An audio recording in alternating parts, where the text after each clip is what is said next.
ഈ സെക്ഷനിൽ നമ്മൾ നോക്കാൻ പോകുന്നത് വെക്റ്റർ സ്പേസുകളാണ്. അത് വെക്റ്റർ സ്പേസ് എന്താണ് നമ്മൾ നോക്കുന്നു. പിന്നെ വെക്റ്റർ സ്പേസിലുള്ള ഓപ്പറേഷൻസ്, ഇതാണ് ഈ സെക്ഷനിൽ നോക്കുന്നത്. വെക്റ്റേഴ്സ് എന്ന് വെച്ച് കഴിഞ്ഞാൽ അതിനൊരു ടു ഡി ഡയമെൻഷനിൽ നമ്മൾ സംസാരിക്കുകയാണെങ്കിൽ അരേസ് ആണ്. അരേസ് എന്ന് വെച്ച് കഴിഞ്ഞാൽ അതിനൊരു ഡയറക്ഷൻ ഉണ്ടാവും, ഒരു ക്വാണ്ടിറ്റി ഉണ്ടാവും, അതിനൊരു ഡയറക്ഷൻ ഉണ്ടാവും.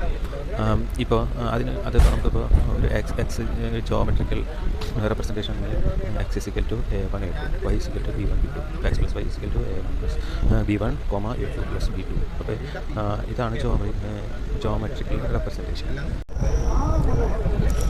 ഫീൽഡ് എന്ന് പറയുന്നത് ഒരു സെറ്റാണ്. ആ സെറ്റിൽ കുറച്ച് എലമെൻറ്റുകൾ ഉണ്ടാവും. ഈ എലമെൻറ്റുകൾ സ്കെയിൽസ്, ഈ വെക്റ്റർ സ്പേസിൽ, ഈ ലീനിയർ സ്പേസിൽ നമുക്ക് ഫീൽഡിൽ നിന്ന് അഡീഷൻ മൾട്ടിപ്ലിക്കേഷൻ ഡിഫൈൻ ചെയ്യാൻ പറ്റും. അപ്പോൾ ഇതിനാണ് നമ്മൾ വെക്റ്റേഴ്സ് എന്ന് കോമൺ പറയുന്നത്.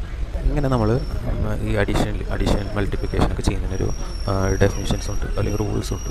ഈ വെക്റ്റർ സ്പേസിൽ അഡീഷനും മൾട്ടിപ്ലിക്കേഷൻ ചെയ്യുന്നതിനുള്ള റൂൾസാണ് ഇതിൽ ABCDEFGH എന്ന് പറഞ്ഞ് കൊടുത്തിട്ടുണ്ട്.